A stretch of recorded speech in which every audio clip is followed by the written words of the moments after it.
Just having a quick look at this stave. It'll be the first time on the tiller. It's had about 3 years to season. Got a lot of natural deflex. You can see there's no tension on that string. I'm thinking I'll probably tiller it like this and get it about 2/3 tillered, pull it flat and heat treat the belly. But just have a look. You should get a nice lot of cracking and popping as the bark starts coming off, so don't panic.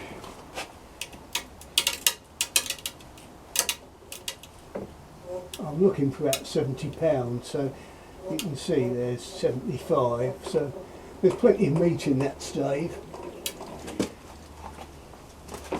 That's quite encouraging as a first flex. Now I've taken the bark off, thinned the sapwood. The sapwood's thicker one side than the other, and at this end of the limb it's looking a bit grey and manky, so this face is nice, that side's good, that side doesn't look quite so good, and you'll see I've got quite a lot of these knots occurring at regular intervals. So what I'll do is I'll dig them out and plug them before I go too much further. But yeah, there's a lot of them, not so many this side, but it seems to have plenty of stiffness. I mean, it's way too stiff at the moment. If I make it relatively long, it should make an easy shooting bow. I mean, especially with the deflex, I might just straighten the tips out a bit. I think I measured it, I think it was 62mm of deflex.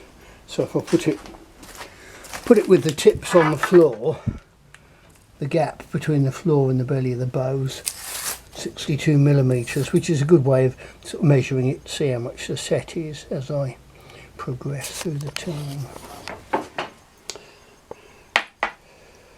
I got some of the deflex out of this. I strapped it up flat and heat treated up the belly. Not very hard with the heat treating. Interestingly, you can see it's got a little bit of sideways bend in there now. That can come out later. But I don't like that. There's a sort of ugly deflex tip at either end. So I thought I'd try and get that out. So this is an old sort of random jig that I made ages ago. Just a couple of bits of off-cut ply glued side by side, and then a curve cut out on the bandsaw. It was much tighter curve than that. I've just modified it a bit. But this sort of jig, you can just adjust the curve as you wish, you know. So I'm not going to be bending it right round here. If I can just put this little bit of curve like that, if I can just get that onto the tip, that might do the job. I'll show you how it fits in. So if we stick the limb in like that at the end, and what I might do is just tie a brick or something on the end of it, heat it gently and let the gravitons do the work. See how it goes. I mean, putting a brick on the end seemed to be a huge amount of leverage, so I've moved it to there, which is sort of somewhere near the middle of the bow. And I'll just heat this gently and see if it shifts it down a bit. Just out of interest, give you an idea, the brick is about my span, so it's 10 inches from the table. Yeah, it's only had 5 minutes. I've been wafting the heat gun around a bit on the sapwood as well, but only gently, because I don't want to scorch it or make it dry or brittle. But apparently when you heat bend wood, it can compress more than it can stretch, so I don't want to risk trying to overstretch the belly of the bow and making it crack. I've given it a little bounce and to help let it settle. But if you look at it now, my span is to the top edge of the brick, in fact beyond that, whereas it was to there. So gained about an inch, not a huge amount. I don't want to go mad, it's just trying to get rid of that ugly little deflex at the tip. So that's just a little hint of reflex. So I'll do something similar at this end, because you can see it's just this last little section here, just that lump, and there's a little bit of deflex starting about there.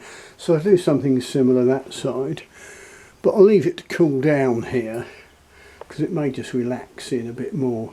I probably could have had the brick on this end, but it was making horrible cracking noises, and I was worried it was the bow. There you are, right on cue, a cracking noise, but it was probably just the leverage, you know, cracking this bit of the jig, because obviously there's a huge amount of leverage and there's not a lot of strength there with that, just that off cut of ply. While we're here, this was the pith line up the middle of the branch or tree or shoot or whatever it was. I think it was some hedgerow yew that I got off my mate Rob, and he's the bloke who's going to have the bow in the end anyway.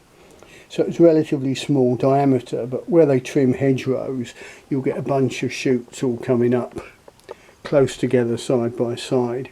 And if you get two side by side almost touching, then the face between them will remain relatively clear of knots, because any little branches will just get knocked off as the two limbs rub against each other. So hedgerow yew can make a decent bow, so don't dismiss it. Anyway, yeah, that's the pith up the middle of the bow. This was the top end of the log, the smallest diameter. So you can see it was probably only this sort of diameter at this end. Fatter at this end. This was the sort of root end. That's about it. I'll leave that, go and have a nice cup of tea. I've done some heat work, dry heat that is, with my hot air gun, getting the deflex out of this, or nearly all out of it, and trying to get some of that little ugly bit of deflex out the tips. Certainly looking a lot prettier. I'll get it back on the tiller and review it. Yeah, I'll cut stringing grooves now, because I could string it easily before with all that deflex, but now it's virtually straight. There's tension in that, so we're at a low brace, but it's under quite a bit of tension.